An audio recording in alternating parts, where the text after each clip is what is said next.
Okay. No, I'm here. Oh, he's back. Okay. Get rid of Right. you. So, Right. so let's begin. It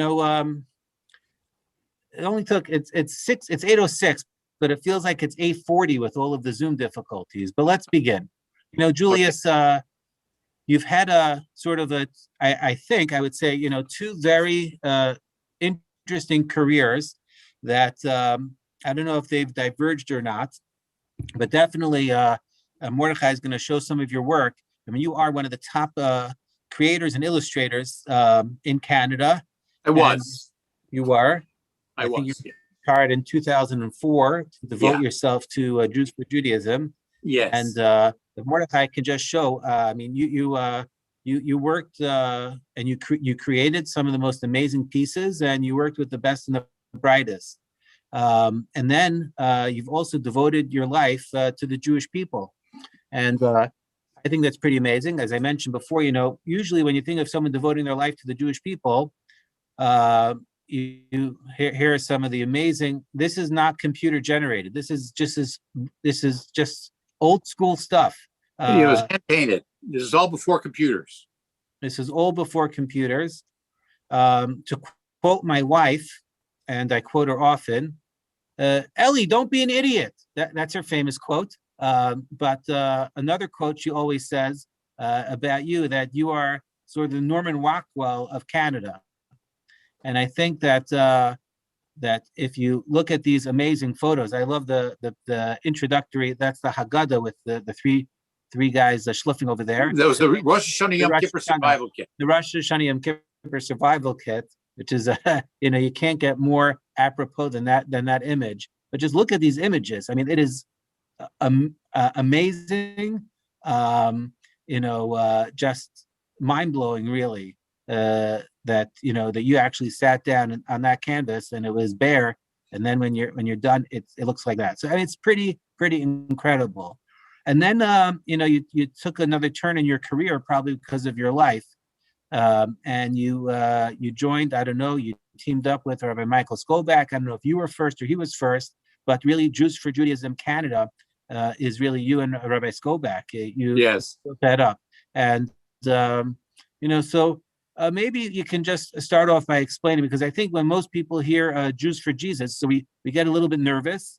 Everyone wants the best for their children, and when you're Jewish, so basically you might not think about your Judaism. You want your kids to be successful in business. You want them to have good, healthy marriages, and you want your grandchildren to be healthy. And and then your kid comes home and says, I'm getting more spiritual, but it's not what you think. I found passion in Messianic Judaism, or Jews for Jesus. And it shakes most people to the core, because, most people, they're living their regular Jewish life and not necessarily, Orthodox, let's say, but they identify as Jews. They lived as a Jew. They plan on dying by a Jew. And, we're Jewish. We lived through Auschwitz. We lived through the pogroms. We lived through everything. We live through the state of Israel, the highs and the lows of the Jewish people. So when someone sort of is passionate and opts out, it's very earth-shattering for parents, siblings that maybe aren't as passionate about Judaism, but like, one second, the one passionate person in our family has opted out, and it's probably scary. I don't know. So you can tell us a little about your journey and the family's reaction as the first sort of, how did you come to, make a left turn when your family was going down the highway, and then sort of what happened that made you get back on the highway of not the 401 but the Bathurst Street corridor? Okay, so Rabbi, I need to know if I'm doing the condensed version or the long version. How much time do I have? We have 40 minutes, let's say. So let's do a half an hour. But there's a chat on the side, and we definitely, as a Jew, I interrupt a lot, so we could be interrupting, and we could get some questions on the side. Okay, so it's fascinating. Okay, so I grew up in Toronto in a modern Orthodox synagogue, Sher Shemaim on St. Clair. Went to Cheder there. Went to junior services. A lot of times I joined my father upstairs in the main sanctuary in the shul, and went through 6 years of Cheder, got bar mitzvah, and then it was over, which was not unusual for probably most of the people of my generation, most of the Jews of my generation, the cheters were a bar mitzvah factory, and that was the long and short of it. You got out of there, and I'd say 90% of my peers from those days have assimilated, and that was it. 13 years old, finished with shul, and went on to enjoy the Canadian culture. I was fortunate enough as a teenager to connect a little bit with BBG, AZA, as a Jewish youth group, but it was strictly social. There was no spiritual component. High holidays at best. My parents went, and Pesach was a competition to try and get it over with on time to watch the NHL playoffs, which I don't know how much common that was for a lot of people, but it was common for us. And the experience was one of assimilation. I never had a strong Jewish background. My parents were traditional, and just hold on a second. Can I ask you to take that into another room? I can hear the it's yeah.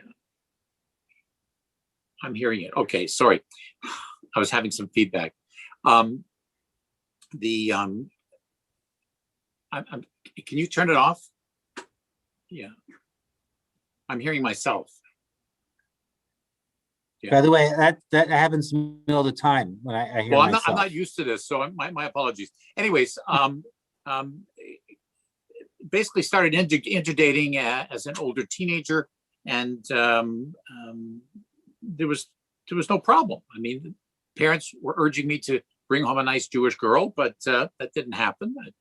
And I was able to land a nice scholarship to go to the Ontario College of Art and Design, where I graduated with another scholarship. On the day that on the final weekend of my time at the Ontario College of Art, they had what is referred to as the open house, where the students would put on display the best work of the school, if you were in that category. And I had my work on display. And that particular weekend, tried to show my work so that maybe I could land a job, find an art director that would hire me. That didn't happen. What did happen, though, is I found the beauty queen of the school came by, Mary Beth, and started talking to me. And I was not that well versed with dialogue with pretty women. And so she started talking to me, and I was, tongue-tied, dry mouth, clammy hand. But one thing led to another, and we talked for an hour. I asked her out on a date, and had such a good time, I asked her out for a second date. On that second date, I couldn't contain myself anymore. And I said to her, Mary Beth, I love you. And that's not the kind of thing you want to do on a second date. But she said, cool your jets. I'm in love with somebody else. And I said, what? You're in love with somebody else? You're going out with me and you're in love with, how can you do this? And so what happened was Mary Beth was an evangelical Christian who had made a boo-boo. She had should have been going out with people who weren't Christians, but they weren't from. And so she needed to correct her spiritual walk and put Jesus first, which she did with me. And if I was able to buy into it and continue with the relationship, so be it. And that started a process of me starting going to go to church with her and going to her church socials, to her family gatherings, etc. And I became part of the group. But there was one Sunday service that somehow irked me, and I can't remember what the content was other than that it felt very anti-Jewish, very anti-Semitic. And that particular day, after walking out of the church, I said, that's it. I was born a Jew. I'm going to die a Jew. I'm not coming back to this church anymore. And by this time, we had an opportunity to grow in our relationship, and she was very upset that our spiritual walk had been destroyed. So she had to find another way of me to get to hear the gospel message. And we're talking about 1976. And at this time, the first Messianic Synagogue had started up in Toronto. And Messianic Synagogue basically is a misnomer. It's a Hebrew Christian church, a church that catered to converting Jews to Christianity. But again, they call it a Messianic Synagogue in order to entice Jews to come and hear the Christian message that Jesus is the Jewish Messiah. They had their services on Friday night and Saturday morning, Shabbat services. And the services were, again, having gone through Cheder and gone to synagogue, had a little bit of a taste of what Jewish observance should be. And so when you walk into the service and they're singing Shalom Aleichem and Hinei Ma Tov and Sisu Et Yerushalayim, it's pretty lively. And as they're singing the songs, things calm down. They have a little bit of an orchestra up front with a clarinet and a guitar and drums and violin. The music service alone is an experience. And but they stop. They have to light the Shabbat candles.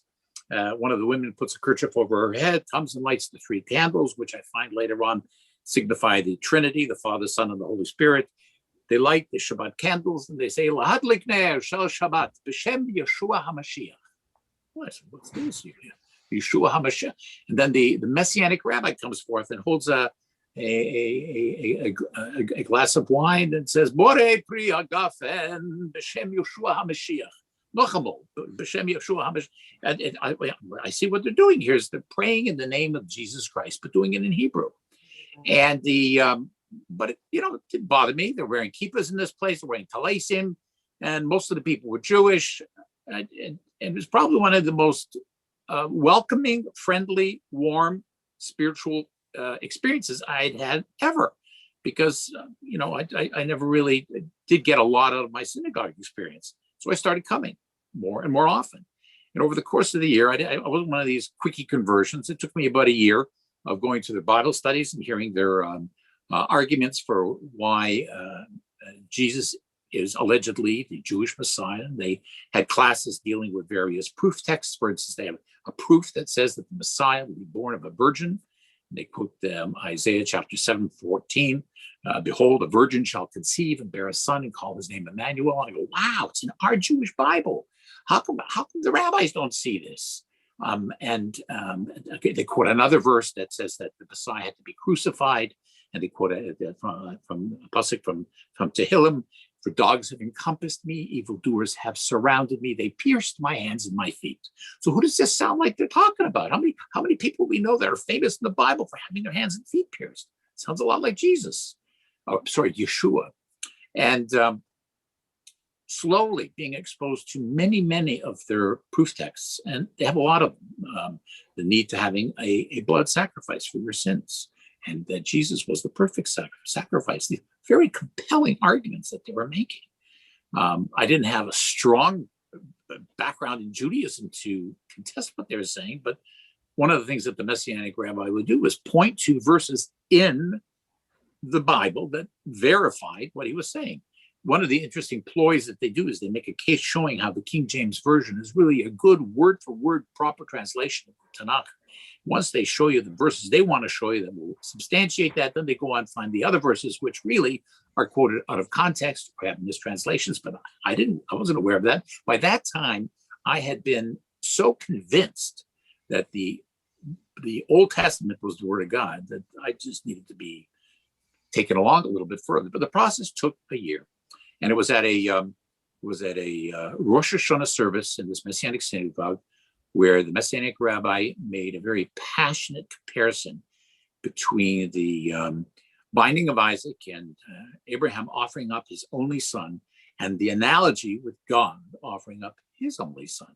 The drama and the passion and the analogies that were made in the service were so compelling that when they drew into the connection of having to have a blood sacrifice for your sins and being asked, where's your sacrifice today? How are you going to be forgiven for your sins? And this period of time between Rosh Hashanah and Yom Kippur, where the Messianic rabbi talks about how Judaism emphasizes tshuva, repentance. How better can you repent for your sins than to have your sins forgiven? And this is just one message that was very powerful, but you have to understand, here I am, 26 years old, very limited knowledge, very motivated to accept Jesus because I'm involved with this lovely young lady. It's already a year later. but the arguments are very compelling. And, a lot of people seem to allege that, you got to be stupid to believe in this. There's got to be something wrong with you, or it's a cult. But what they don't realize, what they, meaning Jewish people who have the misconception of what is really going on out there in terms of the Jews who are being enticed by the thousands, is that the presentation of Christianity for an assimilated Jew is powerful. It's powerful because most Jews have a pinfully inside them. They're looking for what the Christians offer. A lot of people think Christians are offering forgiveness of sins, or they're enticing you so that you can get some kind of freebie. But what Jews don't realize that the assimilated Jews are looking for, that is being offered by these Christians, is a personal relationship with God. It's pretty powerful. You don't hear this in shul. You don't hear the rabbi in his Shabbos morning drasha talking about having a personal relationship with God. How is your relationship with God this morning? But you know what? That hits into your kishkes. When you hear somebody come up to you, talking to you, they put your arm around you to let you know that God loves you. This kind of stuff can be very compelling. And what human being really is so strong that they can say, "Oh, I don't need God. I'm pretty together. I really got it all figured out." We're all weak, and we all need God. We all need to have a relationship with God, but nobody ever has told us how to do it. Here comes along these evangelical Christians that have a formula that really, really works. And what really makes the whole situation very, very powerful is that if we go back 50 years and the situation happens that a Jew's being approached by a Christian missionary, the Jew's going to say, "Well, I'm Jewish, and Jews don't believe in Jesus." But the missionary is going to say, "What are you talking about? There's a whole synagogue of Jews that believe in Jesus. You're not alone. You'll be in good company." And the truth of the matter is, it doesn't only stop at this one local congregation. Within a year of being involved with this particular group, we started going to conferences where you would be with hundreds of other Jews for Jesus, with beautiful concerts and wonderful lectures, great, great meals. Okay, so it wasn't kosher, but really, really good food. And the relationships, the teaching, the spirituality, and I have to say that there's some emotion that happens. You start to believe that you're in the right place. It feels good. And the problem is that there's nothing out there to stop you. Now, I'm fortunate that, I don't know how it happened, I had, within the Jewish community here in Toronto, some real Dreykots. They were after me because I was considered dangerous. I was involved with this particular group here in Toronto. I don't even want to say the name because I don't want to give them publicity. But it was a Messianic Synagogue. And so, of course, over 5 years, in the particular group that I was involved in, I was doing teaching. I would be a choir leader. We had a choir. We took them out to the choir to churches, and in the churches entice those Christians to reach out to Jews. But it was teaching that really broke the camel's back in this particular case. They say one of the best ways to learn is to teach. And I was teaching a 1-year course on sharing Israel's Messiah with the Jewish people. And the course involved, every couple of weeks, I would teach a course on a biblical prophecy that Jesus fulfilled, and teaching ways of how to share it, how you can share it with Jewish people to make them become Messianic Jews. And a family member had given me a 14-volume Sensino Tanakh, English and Hebrew with commentary. And I thought it was a great gift. What was beautiful about this gift is that it was a correct translation of the Bible. So when I started sitting down and giving a class on the virgin birth and taking a look what the commentaries said on the word Alma in this particular passage in Isaiah 7:14, it didn't mean a virgin. It meant a young woman. And the woman is not going to conceive. In the passage, she's already pregnant. And when you start seeing this stuff, you go, wait, whoa, what happened? How did I get deceived? How did I get fooled?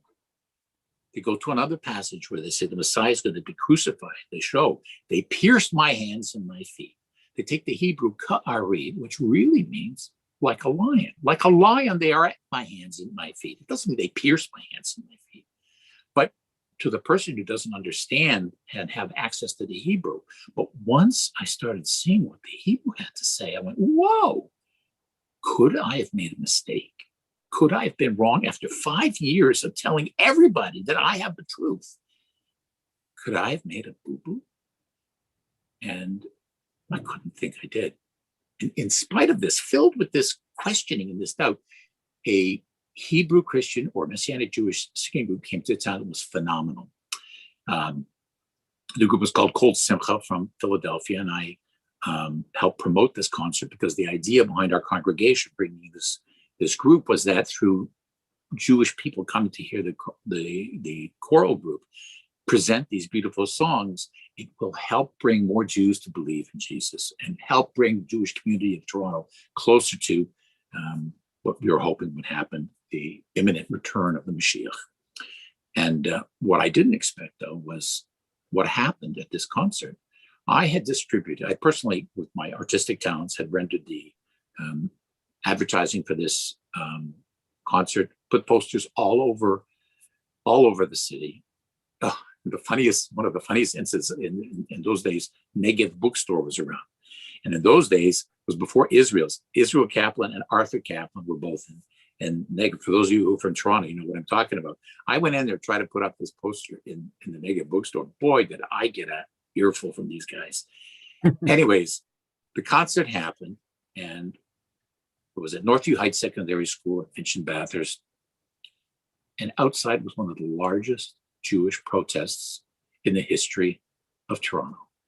Hundreds and hundreds of Jewish activists, students, senior citizens, everybody out there protesting. I was on the inside, taking in tickets as people came in, and I started noticing something very peculiar. People were coming in with tickets for our concert, but I was in charge of selling the tickets, and I know I never sold it to these activists. How are they coming in with tickets? Until I finally figured out with my artistic background that these were counterfeit. But by that time, the damage had been done. The place was packed now with these Jewish protesters, and they were making a big ruckus, etc. And the one thing, after it was all said and done, was I walked away with a gnawing, horrible, sick feeling in my stomach about what is it that these members of the Jewish community knew that would make them so adamant that they would come out protest in the way that they did. Could it be that I was wrong? And so I started looking deep and deep into my issues. The doubt that I was having was really reigning supreme. Now, as Rabbi Carfunkel mentioned, I was a famous illustrator back then. And my father was a Schneider, a cloak maker on Spadina. And very frequently, I would have a cover of Maclean's or Toronto Life magazine or Canadian magazine, or this, that, or the other. And he would bring the artwork to the shop with him on Monday morning and show his cronies the great work that I was doing. Look what my son did. Look at beautiful artwork he did. Well, after this particular concert, it wasn't just a happening. It was an event that hit the front pages of the Toronto Star, the Globe and Mail, and the Toronto Sun. Later on, the Canadian Jewish News too. And my father didn't get the newspaper. So when he showed up at work Monday morning, all his cronies there holding up this paper, look at this, is your son, the big famous artist, a missionary. My father never knew. I never shared my Hebrew Christian faith with my parents. They didn't know. That particular night after this incident, the concert was on a Saturday. You were living at home? You were living at home? Were you living at home? No, I was not living. I was not living at home at this time. I had moved out, and the concert was on a Saturday night. It was Monday morning that my father had gone to work, where he had this horrible revelation. That Monday night, we were supposed to have a family celebration, and I showed up that Monday night, not knowing that my father had seen all this, and bringing the cake. And I get to the door, and he wouldn't let me in. He points his finger at me. He says, "You're not my son anymore. Get away from me." just like that. I'm a very good mimic. I was broken. He basically disowned me, and it really hurts. But this was the straw that broke the camel's back. I started realizing maybe I've made a boo-boo. I had a friend of mine, and many of you may know the Danziger family here in Toronto. A friend of mine, she's now Sarah Brandt Laser Danzinger's sister. She was a friend of mine from early teenage years. She, when I started getting involved with the Christianity, she got involved with Judaism. When I got more deeply involved, she got married to a rabbi, but she never let go of the contact. She would invite me over occasionally when she came back from out of town, invite me for a glass of tea, come for a Shabbos, maybe a meal. And I would always huck her Chinik about the Mashiach, that Jesus is the Messiah. Why don't you believe? She comes to town, she calls me up at this particular point in time. And after about 5 minutes on the phone, she says, Julius, what's wrong? And I said, what do you mean what's wrong? She says, you haven't said a word about your faith. And I said to her, I'm having some doubts. And she goes, oh, really? Having some doubts? What kind of doubts? And I explained to her what I've been going through, seeing the inconsistencies with the Christian teaching in Judaism, contradictions in the New Testament, some anti-Semitism, and realizing that maybe I'd made a mistake. But the only person who I could really speak, she asked me, have you spoken to a rabbi? And I said, well, the only rabbi that I could speak to would be the rabbi that was in the newspaper, because in all these newspaper articles, there was a rabbi in the Toronto Jewish community that represented the Jewish voice, and that was Rabbi Emanuel Shochet. So I said to her, the only person that I can really speak to would be Rabbi Emanuel Shochet, and I don't think he would believe me. And she said, well, he's a good friend of mine. He'll believe me. She called him up that night, made an appointment. And after a good 4-hour discussion, we were leaving, and he basically directed me to start learning. He said, you spent so much, 5 years of your life learning, promoting Christianity. You spent 5 months of your life learning about Judaism. And he asked me last minute, you got any questions? And I asked him, I said to him, I really feel terrible and guilty about what I've done. What do I do about it? And so Rabbi Shochet explained to me the concept of tshuva. And he said, the best tshuva that you can do, no matter what it is that you've done wrong, is to oppose what you've done wrong. In your case, you've been working to convert Jews to Christianity. The tshuva that you should do is work to try and bring Jews back. And okay, it sounded like a pretty good idea. Fast forward over the next 8 years, I'm in the office of Shalom Schwartz, who was the director of Aish Torah. I'd been doing a little bit of Jewish activism on my own. But I came to him saying, Shalom, we really got to do something here in Toronto. The missionaries are proliferating everywhere. We got to produce programs. We got to do lectures. We got to have counseling. We got to have pamphlets. We got to have tape recordings. We got to do something to fight these people. They're winning. And I explained to him everything that we needed to do. I said, so we can do it on a low budget. And Shalom said to me, I'm sorry, we can't help you. We don't have the expertise. We don't have the money. But I do know somebody who can help you. I mean, who? And he said, you. And then the light bulb went off in the head, and I said, I guess I'm it. And so that was the point where I started becoming official. Established Jews for Judaism in 1989, and picked up an incredible Rabbi Michael Skobach in 1991. And as they say in the movie business, the rest is history. And thank God, after we did our first program in 1989 at the Zionist Center on Marley. It was called The Missing Jews. It was a program where we went over 2 nights, did a whole counter missionary seminar over 2 evenings. And over the course of that first year, we were so proud that we had about 3,000 participants that attended our programs, had come for counseling, had asked for literature, which was a phenomenal number. Can you imagine it affecting the lives of 3,000 people 1 year? To put even a greater fast forward, 31 years later, we're just on YouTube alone, reaching 5,000 people a day. Unbelievable. We're getting inundated now with emails, phone calls. People are seeing the light. And I like to proudly say that so much of the success behind the organization has been Rabbi Skobach. Rabbi Skobach is a phenomenal teacher. He's spoken for you many times at the Forest Hill Jewish Center. You know what I'm talking about. But he's a bit of a rock star on doing the kind of counter missionary work that we're doing. And so people ask me, Julius, you're getting old. it's pretty obvious. What are you going to do about retirement? And I said, are you kidding? Retire? It's how much nachas I'm getting from doing this work. Retire? What am I going to do? Sit on the couch and watch football, drink beer? No. I see that what we're doing through the combination of our experience. Rabbi Skobek also has an interesting counter-missionary story that motivated him to try and fight this same problem. So the combination of him and me, we're a pretty passionate pair. We're making an impact. And just two guys, if you take a look at Rabbi Skobek, it's pretty short, but just average guys at the two heights are average. Two average guys make a big impact. Can you imagine how much more of an impact we as a Jewish community could do if each one of us said, you know what, I want to be a Jew for Judaism. I want to be a person that reaches out to another person and say, come on, let me talk to you about having a personal relationship with God. That's not the kind of stuff you hear too often, but that is what people are looking for. They're looking for, we're not looking for the hocus pocus, and we're not looking for somebody should be a Talmud Chacham, but the simple basics which we have accessible to us in our shuls and in our shiurim. It's something that Rabbi Carfunkel probably agrees with me 1,000% and would love that more people should knock on doors and say, yeah, show me how I can have a personal relationship with God. That's the sales pitch with the missionaries, and we got to steal that sales pitch and start using it ourselves. So what do you think?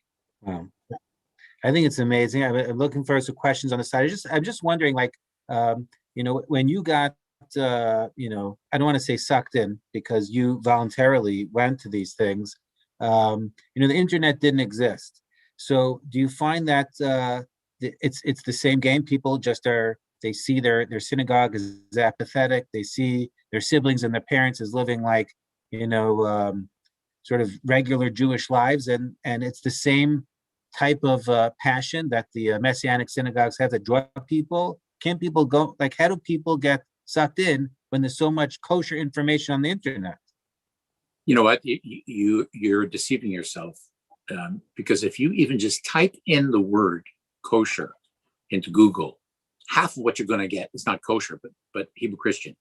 So it's a dangerous place, the internet, in that regard. And it's probably one of the reasons why so many people are being sucked in. I see that even with our own videos that we have on YouTube, when people are going online, people who are Jews who are involved in Christianity and end up finding our stuff accidentally.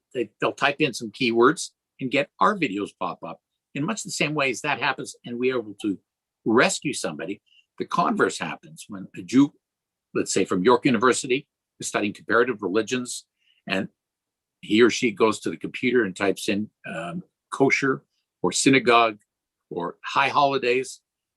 Unfortunately, a lot of the results that come up are not Jewish. They're Christian. But to an untrained eye, you don't know that. By the time you end up spending a half hour, an hour researching to one of these websites from one of these Hebrew Christian groups, you're already being sucked in just by the power of their message.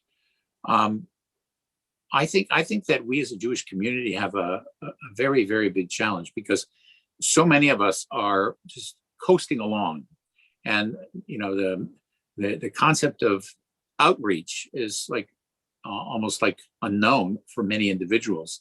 But that is what makes the Christians so successful, as opposed to the Jewish community. Each individual Christian has accepted upon themselves the mandate of the moniker of Christianity. The moniker of Christianity is, for God so loved the world that he gave his only begotten son, that whosoever should believe, blah, blah, blah, blah. You got to convert people. You got to convert people. And there's an extra moniker in Christianity, which says that they're not ashamed of the gospel.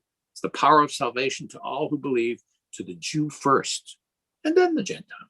You've got these Christians who are, number one, motivated to convert everybody, and then two, directed first to convert Jews, it's really powerful. That is their primary modus operandi. It's frightening.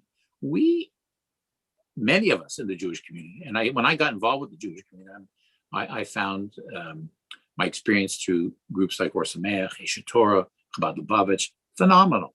And it was a rude awakening to actually meet Jews who were not afraid to talk about God. I hadn't experienced that as a kid. It was a new phenomenon. And all of a sudden, it made Judaism appetizing and delicious. And it's something that my experience was that it was rare. Now things have changed. The whole Baal Tshuva movement has been a catalyst in making a huge difference in the lives of many Jews today. I mean, when I came into Aish Torah the very first time, I was 31 years old. So it's 50 years ago, and things have changed. But we got to keep changing. You talk about. Do you find that? Do you find that the millennial experience is the same? I think that I don't know if I've always said that that just the drive to be sort of existed back then, 20, 40, 60 years ago. Every Jewish kid had drive. And so the drive might have taken them to business, it might have taken them to spirituality, and spirituality might take them to Jews for Jesus. Do you find that there's just less drive in the world? Are people just not interested in Hashem, not interested in Jesus, not interested in anything? Do you find that the millennials themselves are just less problematic because they're not into anything? I'm not an authority on millennials, but I do have a daughter who's 25, and I see what's going on. And I think you're hitting the nail on the head. I think there is a frightening apathy. It's very rare. I find it, when we were younger and we went to college, university, whatever we chose, I find it hard not to have a passion to do something. You started off this discussion with my success as an illustrator. It wasn't so much that was what I wanted to be. It's just like I had it inculcated in me from my parents to strive and do your best at whatever you do. But somehow I think there's something horribly missing amongst many young people today. I'm not saying all, but from what I see, there's an apathy. And again, the analogy could be made from what I used to do was paint with a paintbrush, one stroke at a time. Now people just push a button and everything's there in front of them. Things have changed with the whole digital revolution, with what's happening in cyberspace. So many people have relationships on their devices. And I go into shul and I see this. I mean, I'm sure a lot of people in the shul, they're just davening on their device, but I don't know. Somehow there's some scrolling going on there that doesn't look. I don't know. I have a flip phone, so I don't know from devices. But I think that today's millennials, and again, I'm not authority on it. There needs to be something out there to inspire them to go beyond the status quo. And I gave an analogy when I was teaching at the Ontario College of Art. It's one of the things you didn't mention much of, but it was probably my most favorite career. It was teaching young people for almost 3 decades. And a lot of the young people would, say to me, "Mistress, how do we become good? How do we become famous?" And, I tried to come up with an analogy of what worked for me. And I use the analogy of a ladder. And the ladder goes up, way up. You can't see the end of it. It goes high up, all the way up there. But that's where you want to go. That's your goal, to get to the top. How do you get there, though? If you look at all the way up, you'll never make it. And I said to the student, forget about where that ladder's going. You're going to get there. But the only way you're going to get there is just take one rung at a time. Only one rung at a time. And that rung is where you're at now. And make the most of it. Make it count. Make it happen. Make it relevant. Make it significant. Make it meaningful. Make it personal. And then go to the next one. Whatever your choices are, it could be that you're going through firefighting school. It could be that you're going through medical school. It could be that you're a great carpenter. It could be that you're a wonderful artist. It could be that you're an incredible social worker. It could be you might be a rabbi. It could be that you might be a rebbitzin. But you know what? Go for it and do one step at a time. I take a look at that. I've just been through a very, very, very tough few days.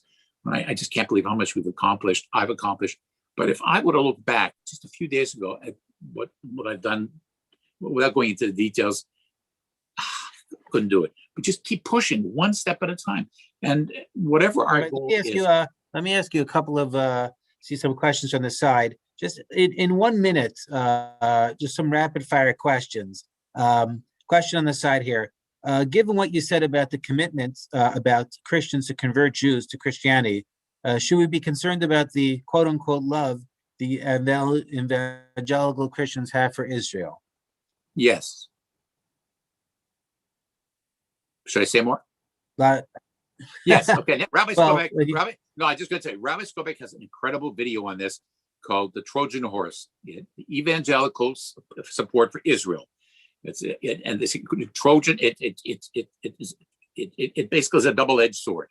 On one hand, we appreciate the love, and the problem is, if you understand the motivation for many evangelical Christians to show their love for Israel, it's because they want to see the Jews of Israel converted, period. But that doesn't mean all Christians share that.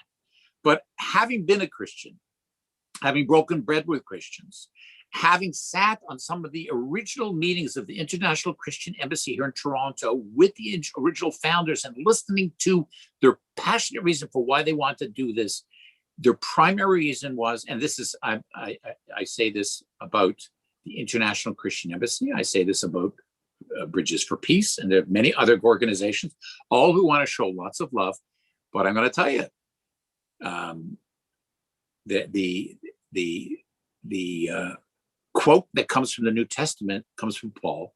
And I remember I was at one of the meetings of one of these groups, and I asked the leader of this group after he gave a very passionate speech about how it's so important to support Israel. He didn't know I was a Jew. He didn't know I was from Jews for Judaism. And I just basically had a little schmooze with him. I said, like, what's your motivation? He says, what's Paul taught? It's what Paul taught in the New Testament. Paul taught the real reason why we have to do this. The reason is to provoke the Jew to jealousy. Jealousy of what? Our Christian faith.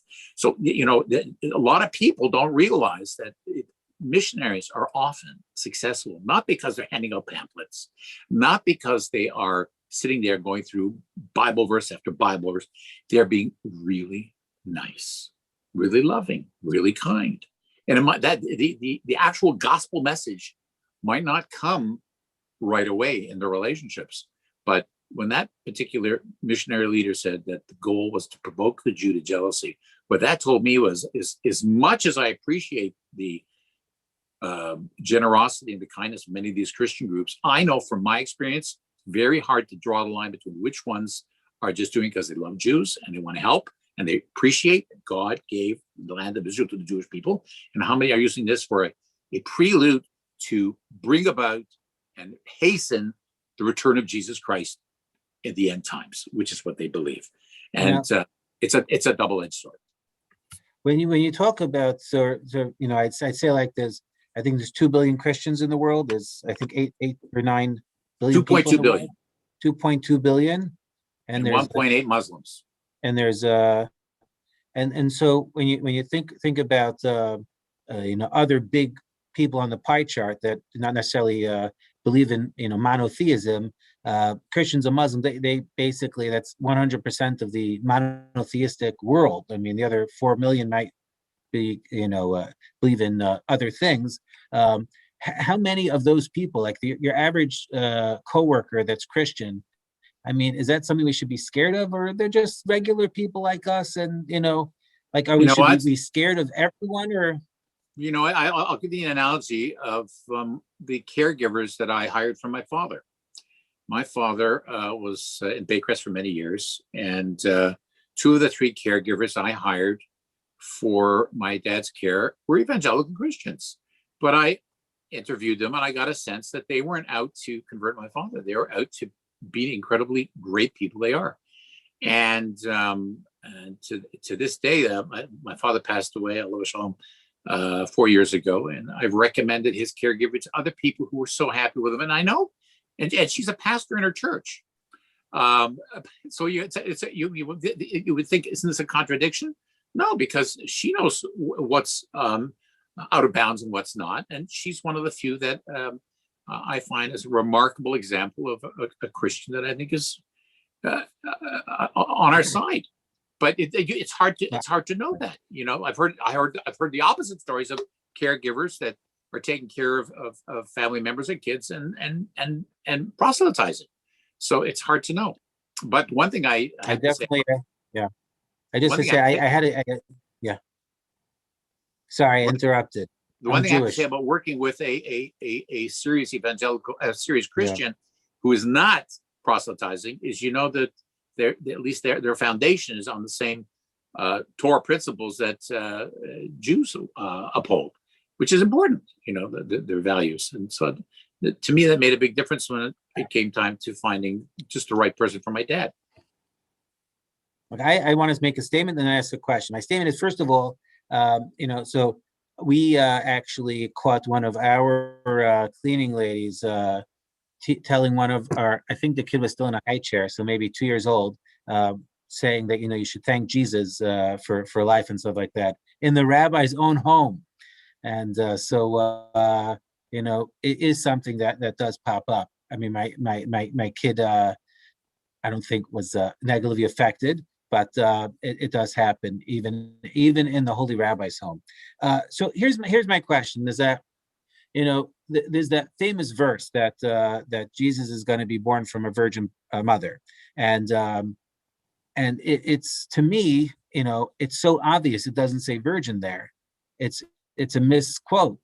If that's their main proof text, I mean, if someone came to me and said 2 + 2 is 5, and then I explained to them, no, 2 + 2 is 4, it's game over. It's checkmate. So to me, like, the ABCs of their proof texts are incorrect. Are they still using them? Are people still? Yeah, well, you got to understand. I've simplified it very much, and they claim they have hundreds of proof texts. I would be remiss to say that these 2 little proof texts that I've just given examples of are the reasons why I would believe in Christianity. Their presentation is brilliant. And if you take a look at the people who are running some of these organizations, they're brilliant. There's a lot of smart Jews who are involved in this work. And the scholarship that's in it is pretty intense. You know, Rabbi Skobek spends a great deal of time trying to unravel all this. But we've got a counter missionary seminar, a 15-part counter missionary seminar on that we deal with. Only one small portion of it has to deal with that particular verse, because there are many proofs. And, you know, the truth of the matter is, there's a lot of different theological arguments. Again, they're going to go, forget the virgin birth. They're going to ask, you know, the whole issue of salvation from sin. How are you forgiven for your sin? And they focus on a passage in the book of Leviticus that says, "For the life of the flesh is in the blood, and I've given it to you upon the altar to make an atonement for your souls." So where's your blood atonement? A lot of Christians will ask this. The Torah has it right there in it. If you don't have an understanding of what the response is to some of these questions, it could be very compelling, and it was compelling for me when I first got involved. There are many arguments. The whole I didn't come on to give a counter missionary seminar tonight, but right. What I do is when I give a talk, I just cite just a few examples, but the examples are a red flag as to how each single argument by these missionaries can be debunked. But Rabbi Skobek is online. He's got hundreds of videos online debunking arguments, but there's so many arguments. So the question is, what I find when it comes to getting Jews out of Christianity is, sometimes it ain't about the arguments. Sometimes we got to remove the Jew from the Christians. And one of the things that Rabbi Shochet advised me, implored when I left him that evening many years ago. He said, the one thing that's going to make or break your success at coming back to Judaism He says, you cannot have anything to do with these Christians. You have to literally cut yourself off and remove yourself from them emotionally and socially completely. That was a tough thing to do because I had already done that to the Jewish community when I became a Christian. And so for 5 years, these Hebrew Christians, these Messianic Jews, these Jews for Jesus were my friends. And all of a sudden, Rabbi Shochet says, you got to stop it. You got to just cut like a razor blade, everything. And that was a very tough thing to do. But I was able to, by removing myself from that, start taking a look at the clarity of what Judaism has to say. And when you take a look from a different perspective, what the Christians are teaching, you start realizing, while they do have some good arguments, coming from a perspective that doesn't rely on having a Jewish foundation, it's pretty good. Like it's not a coincidence that there's 2.2 billion Christians in the world, and you take a look in America. America is a very Christian country, but they estimate over a third of the country are evangelical Christians. These are people who go to church on Sundays, they go to Bible studies, and they marry amongst only. It's very, very powerful. And the answer to our, and it's not going to go away overnight, but the answer to our quest for trying to not only counter Jews who are counter missionaries trying to converse, the Muslims are trying to converse. The Hindus are, Jews are going into all kinds of religious pursuits. And the answer to this question actually is, I think, summarized by a story of Rabbi Skobek at Windsor University. He was. One second, Rabbi Ciss. What I want to do now. I'm not a rabbi. Is the following. No, okay. So I want Rabbi Mordechai to take over. I'm doing a Zoom Shiva in 1 minute for a family that unfortunately their first day of Shiva. So I'm going to be heading to that. Rabbi Bookbinder's taking over. Are you a rabbi? No one's a rabbi. Okay. Rabbi Bookbinder, if you can take over, Julie, because I want this to continue. Everyone, please continue asking on the chat, and please, Rabbi Ciss, thank you. Sorry, Julius. I want the pictures for my wedding. Okay, I got to find them. Okay. Julius gave I'm my wedding. Photographer. You should know Julius did pictures for my wedding, and I told him the other day that we have one of the pictures right here in my hallway. So I still owe you one, Julius. Yes, Right. so there were a few other questions here I think the crowd will find very interesting. What's the most successful way do you find of removing someone who's enmeshed in Jews for Judaism? Jews for Jesus or Jews for Judaism? Sorry, Jews for Jesus, sorry. Too many J's. You know what? There's no one succeed. Every case is different. First of all, when you take a look at who's involved, you have to ask what is the reason why that person is involved. Generally speaking, almost 99% of the time, the person did not get involved in Christianity because of the proof texts. Okay. They did not get. That was going to be my question. This is that Rabbi Skobek will reiterate this particular reason. Usually, there's when a person is already, you have to understand the context of what's going on. You do not see Baba Ver Hasidim becoming Jews for Jesus. Why is that? Right. You don't see Chabad Lubavitch becoming a part of that. You don't see it. You don't see Sapir Hasidim. You don't see it. Right. Who is getting involved are Jews who have very, very little background. And I've watched so many of the testimonials of these individuals, and their testimonies are not much different than mine. They had a Jewish upbringing, and they were bar bat mitzvah, and maybe they went to shul on Rosh Hashanah and Kippur, and the parents made a Pesach Seder. But really, there was nothing substantially Jewish about their lives. And it doesn't take a rocket scientist to see the state of assimilation here in North America. I think intermarriage now in some North American cities is above 80%, and that is happening, and because there are Jews who are not interested in following our tradition. I was just going to say a story about Rabbi Skobek. Rabbi Skobek was asked this question at the University of Windsor. He was giving a counter-missionary class. He was invited to speak on the topic. And he started giving the background to the missionary problem. And after about 5 minutes, one of the students got up and said, Rabbi Skobek, we're really not interested in hearing about missionaries. So Rabbi Skobek says, okay, that's fine. What do you want to hear about? So the student says, we want to hear about why can't we marry somebody who's not Jewish?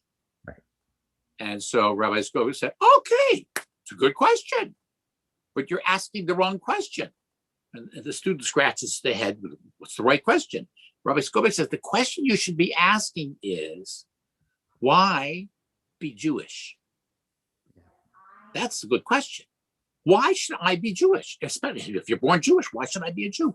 And therein lies the whole issue. We're coming, we're around the bend to the Pesach holiday. And I just find Pesach is such a warm, rich, ripe opportunity to share the case for why be Jewish. Our story is so amazing. I mean, if you just take a look at we talked about other religions, every single other religion, everyone in the entire world started with a revelation of one person, with the exception of the Jews. The Jews, the religion starts with a revelation of 3 million. That's quite dramatic. And there's something to be argued about, that maybe we should look into this chain of tradition that's been passed down for 3,333 years. That's how long it's been since we received the Torah. So I suspect what you're saying really is that it's not so much the intellectual argument that sways the people to join Jews for Jesus, but it's more the emotional support that they receive. And it's usually we have a similar saying in Yiddishkeit. We say, more than the Rav's drasha brought the members close, the Rebbetzins children really brought them in. That's good. It's true. Rabbi Skobik had an interesting. I keep on telling about Rabbi Skobik because, listen, in our organization, he's the brains, I'm the brawn. I'm behind the scenes doing stuff like you do at your organization. But Rabbi Skobik has an incredible story where he had counseled a very, very well-seasoned Hebrew Christian. This person was already involved for almost 50 years, and he convinced the guy, that he's wrong.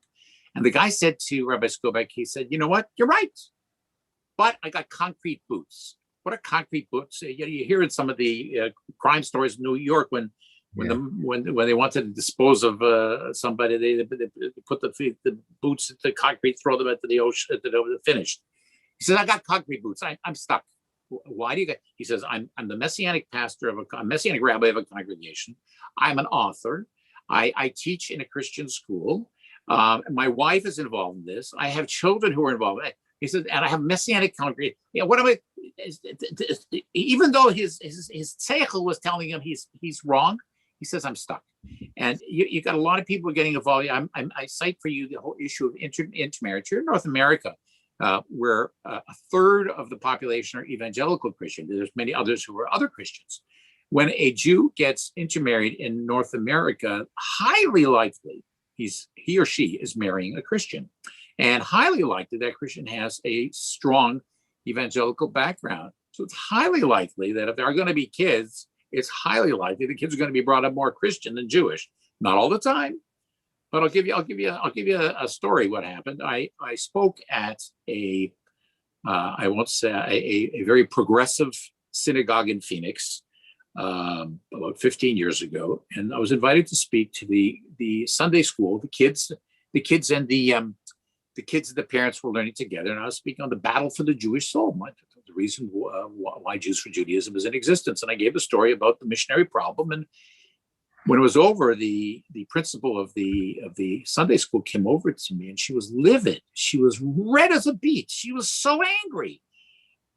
Why was she angry? She said, Mr. Ciss, don't you realize that a third of these kids have a Christian parent?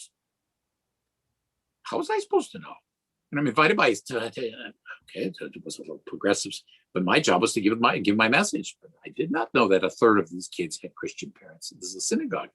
So if this is what we're dealing with in America, and this was 15 years ago, I have to assume it's gotten worse. And this is a big problem. So how do we reach all those Jews who are just melting? And the acceleration of this assimilation is frightening. It's going at warp speed. What have you found to be the most successful way of reaching out to people? Sholem. You know what? It's not a joke. A Shabbos invitation. when you sit down, you have somebody come to you, and people have such a misconception of what Judaism is. They do. And, I'll just cite from my own experience coming into Judaism, the very, very first time out of Christianity. I went into one of the more religious synagogues in Toronto, where everybody's dressed in black.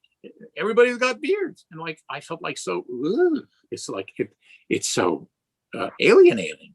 And if that's what you think all Jews are, then it can't be a bit of a distortion. Now, Mark, you know as well as I, Mordechai, that there is a broad spectrum of ways in which Jews can celebrate Judaism. It just is.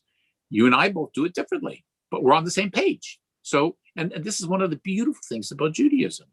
The problem is how do we get that message across? So when you get somebody to the Shabbos table, and this is why I really hate COVID.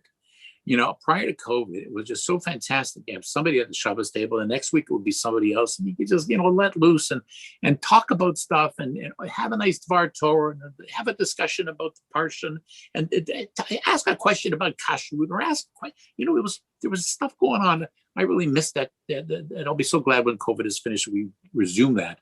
But people need to be exposed to who we are on the real side. That's how the Christians work. If you think the Jew converts to Christianity because they went to a church and they heard the message and everything's history, no, it's the people. We need to get our Jewish brothers and sisters back inside and connect with them and have relationships with them. And it's not so easy, but I speak from seeing what is successful. Not that there's no one flavor for, and I'll give you another story. I mentioned to you, I was involved with Eish for many years. They were on Wilson Avenue. I think that's where I met you originally.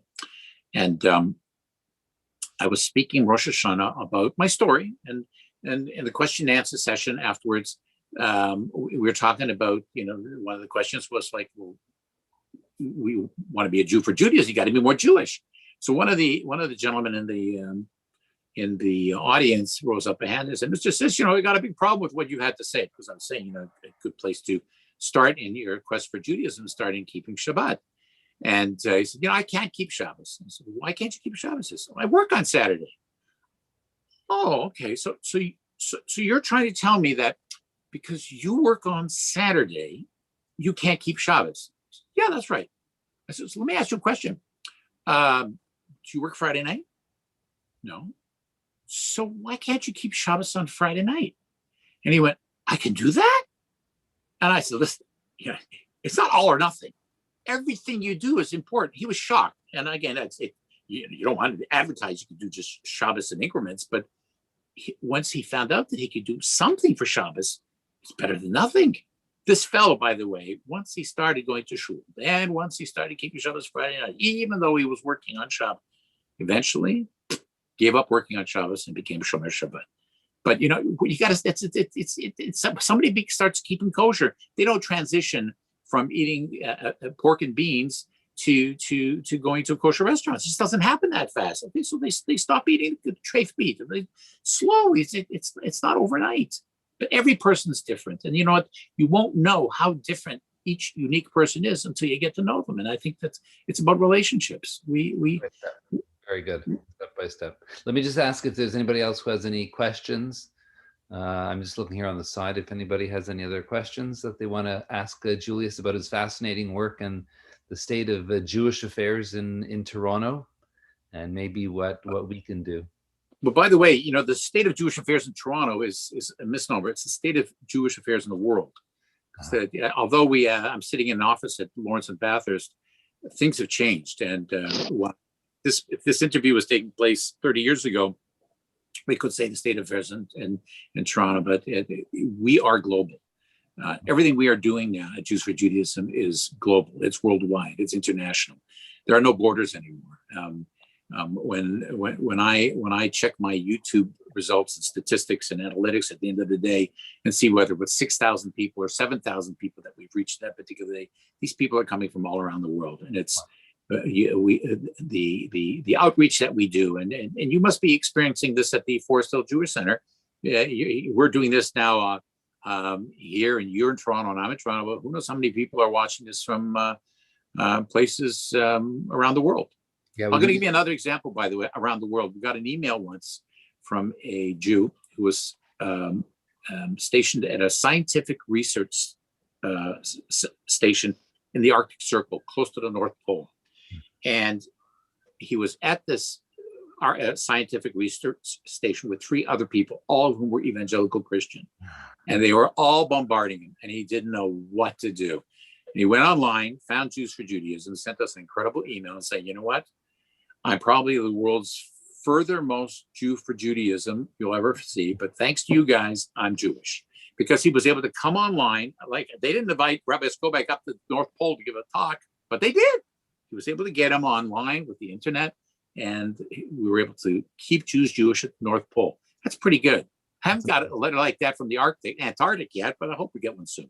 That's amazing. All right, Julius, you are doing amazing work. Yishkayach, thank you so much. You know, we're very appreciative of all that you do for us, not just here locally, but like you said, internationally. You're bringing people back into the fold, and that's amazing. Well, stuff. You should know something, by the way. You know, you're also a supporter, and many other people are supporters. And one of the things that we have to emphasize is we are not in this alone. Every person that helps us out, whether that's an $18 donation or greater, every Jew that helps us out is helping keep Jews Jewish and save Jewish lives. We could not have accomplished what we've done over the last 31 years without the support that we're getting, not only from the Canadian supportive community, but the worldwide. You should know there's an interesting phenomenon that's happening. We're getting support now from people who were once non-Jewish Christians. They're coming out and becoming Noachites because of our incredible educational programs.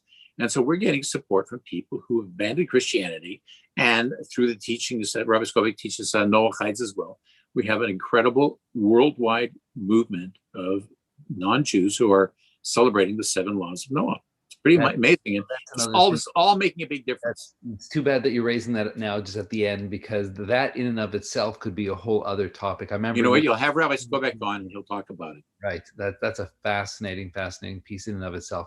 Julius, very quickly, what website can people go to if they want to pick up some of your videos or learn from your resources? So JewsForJudaism.ca is where you'll find our website, or go to or Jews like with the word for. And the word for JEWSFORJUDAISM.ca, JewsForJudaism.ca, the words. And on YouTube, just type in Jews for Judaism, will be our icon should go up. We have almost 400 videos there. And what the interesting phenomenon about our videos is much has changed since we started. And about half of our content now is just about Judaism. So if people don't have to be interested in counter missionary work to really benefit from the programming that we're offering there. Again, over 200 videos on all aspects of Judaism. Great. And it's phenomenal, very interesting. And a lot of it, almost all of it, most of it is Rabbi Skobek, and he's pretty good. Great. So what you're saying then is during the next lockdown, we can all go make popcorn and we can binge watch your videos. Amazing. You don't need a lockdown to binge watch. Okay. All right, Julius, thank you so much. We're so happy everyone's had a chance to join us. Just a shout out to let everyone know, this coming Monday evening, Rabbi Elie will be doing his second class on Pesach, and on March the 18th, in 2 weeks from now, is that 2 weeks or 3 weeks from now? In 2 Thursdays from now, for the Thursday night Schmooze, Rabbi Elie will be interviewing James Pasternak, who is an incredible gentleman. Yeah, Orthodox Jewish counselor who sits on city council, and he'll be talking about what it's like to be, the frum Jew on city council, and that'll be a very, very interesting discussion. Julius, thank you again so much. So happy you were able to share so much with us. Everyone, thank you for joining us. Hope to Thanks see you to, all. Okay, happy Pesach, everybody, and a good Shabbos. Happy Pesach. All right. Take care, everyone. Be well. Okay, take care.